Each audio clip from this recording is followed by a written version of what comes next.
The dungeon was a cathedral of ruin, its vast chambers carved from obsidian and lit by the eerie glow of mana crystals embedded in the walls. The air was thick with the metallic tang of blood and the hum of latent energy, a pulse that seemed to resonate with the heartbeat of something ancient and unyielding. Soon Jinwoo stood at the center of the chamber, his black coat untouched by the chaos around him, his obsidian eyes scanning the scene with a cold, clinical detachment. Shadows writhed at his feet, Beru, Igris, Tusk, and a legion of others, their forms silent but taut with purpose. Before him, bound by chains of shadow mana, knelt 5 hunters, their faces pale, their eyes wide with fear and defiance. They were not his allies, not his enemies, but something far more dangerous, his test subjects. Jinwoo's breath was steady, his posture unyielding, but beneath his stoic facade, a storm raged. The system had grown silent, its prompts sparse since he had slain the architect, yet its shadow lingered, a reminder of the power he wielded and the price he paid. He was the Shadow Monarch, a god among hunters, but even gods had limits. The monarchs were stirring, their war looming, and Jinwoo knew his current strength, immense though it was, might not be enough. The Absolute, a force whispered of in the system's deepest codes, was no mere monarch. To face it, to protect Gina, Cha-Hai-In, and the world he had sworn to save, he needed more. More power, more control, more shadows. The idea had come to him in the aftermath of a red gate, where he had watched a hunter's mana flare wildly before death, a surge that rivaled his own for a fleeting moment. What if he could harness that surge, replicate it, amplify it? What if he could unlock the latent potential within hunters, not as allies, but as vessels for his shadows? The thought was heretical, a violation of everything he had once stood for as an E-rank hunter scraping by on courage and grit. But Jinwoo was no longer that boy. He was a king, and kings made choices others could not. The hunters before him were S-ranks, elites from rival guilds, captured during a covert operation Jinwoo had orchestrated in the dead of night. They were not innocents. Each had blood on their hands, from guild wars, betrayals, or mercenary work. But they were human, and that fact gnawed at the edges of Jinwoo's resolve.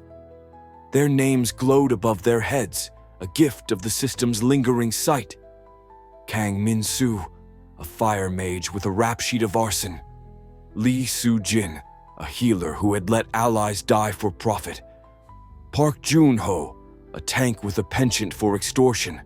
And 2 others, twins, Choi Hyun and Choi Min, assassins known for their ruthlessness. Jinwoo had chosen them carefully, not for their crimes, but for their mana cores, each pulsing with potential he could exploit. "Why are you doing this?" Lee Soo-jin spat, her voice trembling but defiant, her healer's robe stained with dirt and blood. "You're the Shadow Monarch, the strongest hunter alive. What do you need us for?" Jinwoo's gaze flicked to her, his expression unreadable. "Progress," he said, his voice low, devoid of warmth. "The world is changing, and I need to be ready. You're part of that." "Part of what?" Park Joon-ho growled, straining against the shadow chains, his massive frame trembling with rage. "You're no better than the monsters you hunt, Sung Jinwoo. You're a butcher." Jinwoo didn't flinch. He had heard worse, thought worse, in the quiet moments when the weight of his choices pressed against him. He stepped forward, his shadows parting like a tide, and crouched before Joon-ho, his eyes locking onto the tanks. "Maybe," he said, his voice a whisper, sharp as a blade. "But butchers survive, and so will the people I protect." The twins, Hyun and Min, exchanged a glance, their assassin's instincts screaming for an escape that didn't exist. Kang Min-soo, the fire mage, was silent, his eyes darting between Jinwoo and the shadows, calculating odds that offered no hope. Jinwoo rose, his mind made up. He had crossed lines before, slain monarchs, defied gods, bent the system to his will. This was just another line, another necessity. The experiment would proceed. He raised a hand and the shadows surged, forming a circle around the hunters. Beru's claws gleamed. Igris's sword glowed with dark mana. Tusk's flames flickered, casting eerie light across the chamber. The system flickered, unbidden, its interface glowing with a new prompt. Initiate mana core extraction. Warning, procedure is experimental. Success rate, 17%. Failure may result in subject termination. Jinwoo's jaw tightened, 17%. The odds were abysmal, but he had beaten worse. He selected Initiate, and the shadows moved.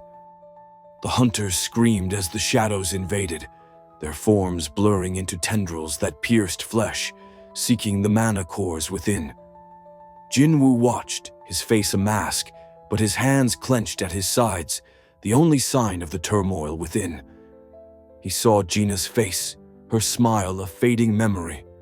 Cha Hai-in's eyes, searching his for the man she loved, his mother's recovery, a miracle he had clawed from fate. They were his reasons, his justification, but they did not silence the screams. Kang Min-soo was the first to fall, his body convulsing as flames erupted from within, his mana core overloading. The shadows retreated, their forms flickering, and Jinwoo's heart sank. Failure. Lee Soo-jin followed, her screams fading into a gurgle as her core shattered, her healing mana unable to save her. Park Joon-ho fought longest, his tank's resilience holding against the shadows, but even he collapsed, his eyes glazing over, his core fracturing into shards of light. The twins, Hyun and Min, clung to each other, their assassin speed useless against the inevitable. One survived. Min, her core intact, her body trembling but alive, her brother's corpse beside her. Jinwoo's breath was ragged, his shadows retreating, their silence heavier than any accusation. The system's prompt glowed, extraction partially successful. One viable core acquired, assimilation possible. Proceed? He stared at Min, her eyes wide with terror, her voice a broken whisper. You monster! You monster! He wanted to look away, to silence her, but he forced himself to meet her gaze. This was his choice, his burden. Proceed, he said, his voice hollow. The shadows surged again, gentler this time, weaving Min's core into their essence. Her body slumped, lifeless, but her mana flared, a new shadow rising from her corpse, a spectral assassin, its eyes glowing with her essence, its form sharper, stronger than any Jinwoo had summoned before. The system chimed. New shadow acquired, shadow assassin Min. Enhanced mana core integration successful. Power output increased by 23%. Jinwoo's shadows knelt, their loyalty unshaken. But Beru's hiss echoed in his mind. My liege, this path is perilous. The cost grows with each step. Igris's silence was a blade. Tusk's flames dimmed. They followed him, but they saw what he refused to acknowledge. The line he had crossed was not one he could uncross. He turned away, his coat billowing, and walked toward the dungeon's exit, the new shadow trailing behind him. The experiment had worked, but at a cost. 4 lives lost, 1 transformed, and a piece of his soul eroded.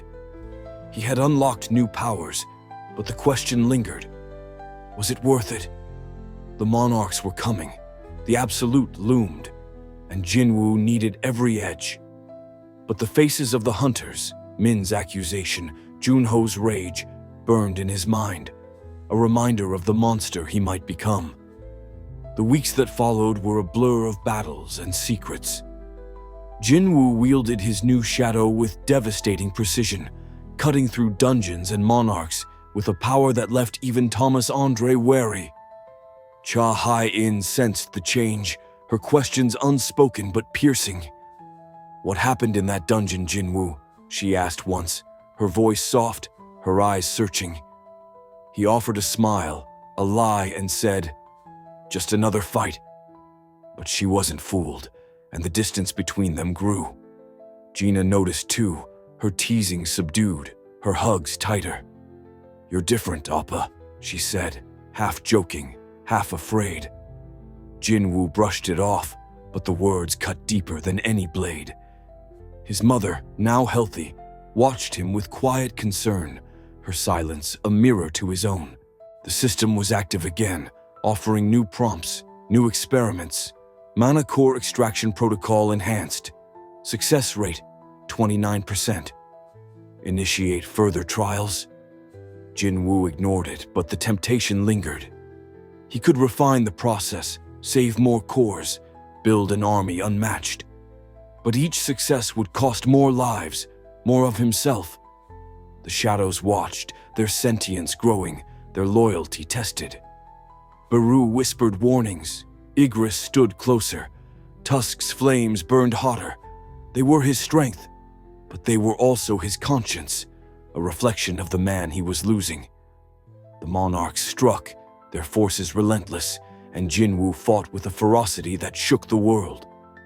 The shadow assassin Min was his ace, her speed and power turning battles.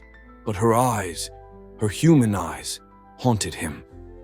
She was a reminder, a scar, a question he couldn't answer. The war was coming, and Jinwoo was ready, but at what cost?